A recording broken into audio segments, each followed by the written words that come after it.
Welcome to burning politics. నిత్యం ఖద్దర్ నేతల dialogue వారితో రణరంగాన్ని తలపించే తెలుగు నేల రాజకీయం రసవత్రంగా మారింది. సై అంటే సై అనే రేంజ్లో సాగుతున్న పొలిటికల్ దంగల్పై ఓ లుక్కేద్దాం.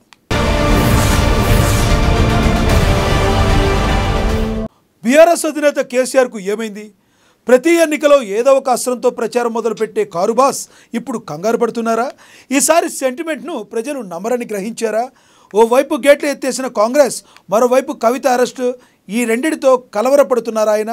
ఇప్పుడు పార్లమెంట్ ఎన్నికలకు ఎలా వస్తారనేది హాట్ టాపిక్గా మారింది.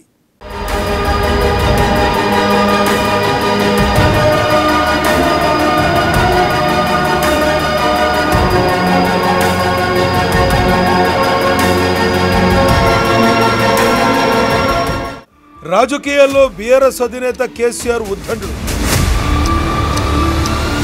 ప్రస్తుతం కేసీఆర్లో కనిపించని గతంలో జోష్.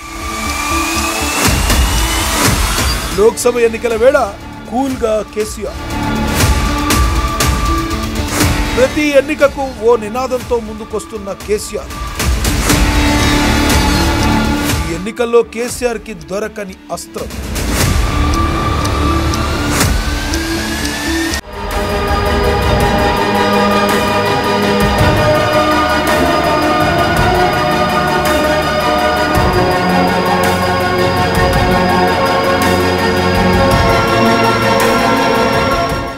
రాజకీయ ఉద్దండుడు, తిమ్మిని బొమ్మిని చేసే చాతుర్యం కలిగిన నేతగా పేరు తెచ్చుకున్న బీఆర్ఎస్ అధినేత కేసీఆర్ మీద ఇప్పుడు పెద్ద ఎత్తున చర్చ సాగుతుంది. గతంలో ఉన్న జోరు జోష్ తగ్గాయా అన్న డౌట్లు అందరికీ వస్తున్నాయి. మాటల మాంత్రికుడు తన సమ్మోహన శక్తితో సభలలో లక్షలాది జనాలను ఆకట్టుకుని వారిని బీఆర్ఎస్ వైపుగా నడిపించే దెట్టగా కేసీఆర్ని నిన్నటిదాకా అంతా చూశారు. ఆయన పార్టీ ఎప్పుడైతే గత డిసెంబర్లో జరిగిన తెలంగాణ ఎన్నికల్లో ఓడిందో నాటి నుంచి కేసీఆర్లో హుషారు కనిపించడం లేదని ప్రచారం సాగుతుంది. ముంగిట్లోకి ఎంపీ ఎన్నికలు వచ్చేసాయి. అన్ని పార్టీల అభ్యర్థులను ప్రకటిస్తూ ప్రచార పర్వంలోకి దూసుకుపోతున్నాయి. కానీ బీఆర్ఎస్లో మాత్రం ఎన్నికల వేడి తగలడం లేదా అని అంతా అనుకుంటున్నారు.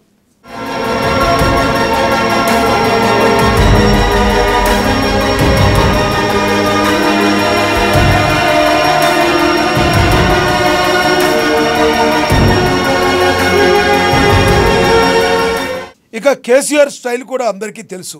ఆయన టీఆర్ఎస్ని 2001లో స్థాపించిన దగ్గర నుంచి ప్రతి ఎన్నికకు, అలాగే ఉప ఎన్నికకు ఒక పవర్ఫుల్ నినాదంతో వస్తారు.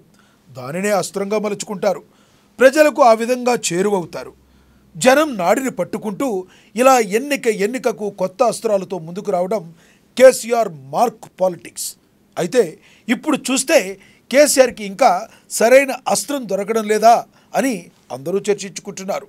ఇక కేసీఆర్ ఆంధ్ర వాళ్లను విలన్లుగా చూపిస్తూ ఎన్నో ఎన్నికల్లో రాజకీయ అస్త్రాలు కొత్తవిగా వాడుకుంటూ వచ్చారు. దాదాపుగా అన్నీ ఆయన సక్సెస్ అయ్యారు కూడా. అయితే ఇప్పుడు ఆంధ్ర వాళ్ళ మీద విమర్శలు చేసినా లేక వారిని నిందించినా ఓట్లు పడటం లేదని అంటున్నారు.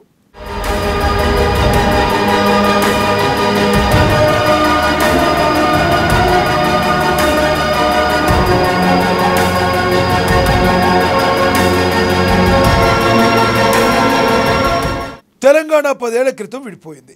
కేసీఆర్ 2 సార్లు సీఎంగా ఉన్నారు. దాంతో తెలంగాణ అభివృద్ధి అంతా కేసీఆర్ ఏమి చేశారు, ఏమి చేయలేదు అన్న దాని మీదే చర్చకు వస్తుంది. జనాలు కూడా అదే మాట్లాడుతున్నారు. ఆంధ్ర పాలన అని చెప్పినా జనాల మైండ్కి అది ఎక్కడం లేదంటున్నారు.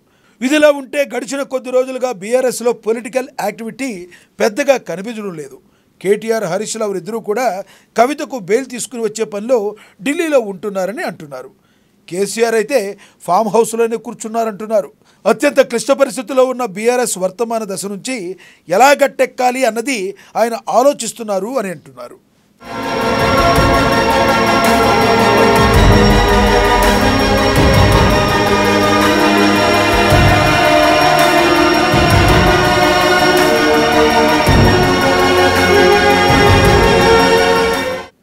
సరే, కేసీఆర్ పార్టీ ఫ్యూచర్ గురించి ఆలోచిస్తున్నా మరోవైపు రోజుకొక నేత పార్టీ గడప దాటేస్తున్నారు. ఎవరు ఉంటారో ఎవరు పోతారో కూడా తెలవడం లేదు. పార్టీలో మొత్తంగా 39 మంది ఎమ్మెల్యేలు గెలిస్తే అందులో నుంచి ఎంతమంది చివరికి ఉంటారన్నది కూడా లెక్క తెలవడం లేదంటున్నారు. ఇక బీఆర్ఎస్లో ఉన్న వ్యాపారస్తులు ఇతర రంగాలకు చెందినవారు. అంతా అయితే కాంగ్రెస్ లేకపోతే బీజేపీ అన్నట్లుగా అనుకుంటున్నారు. ఈ నేపథ్యంలో రాష్ట్రంలో ఉన్న కాంగ్రెస్ మీద పోరాడాలన్నా లేక కేంద్రంలో ఉన్న బీజేపీ మీద గట్టిగా పోరు చేయాలన్నా కేసీఆర్కి పదునైన అస్త్రం దొరకడం లేదన్నది పెద్ద ఎత్తున చర్చ సాగుతుంది.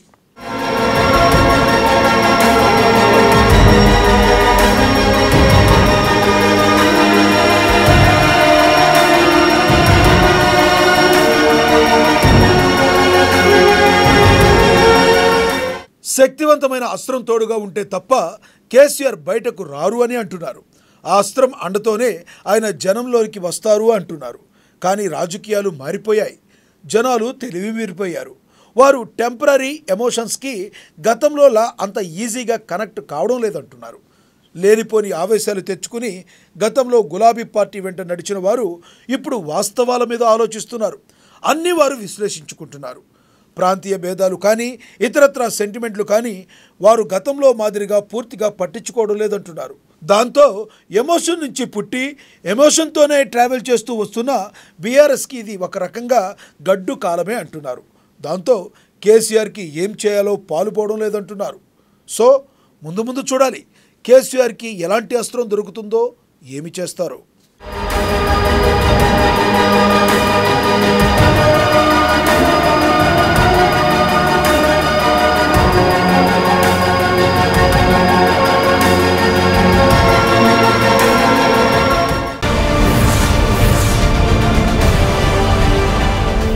మరిన్ని రాజకీయ విశేషాలు తెలుసుకునే ముందు బర్నింగ్ పాలిటిక్స్లో బ్రేక్ తీసుకుందాం.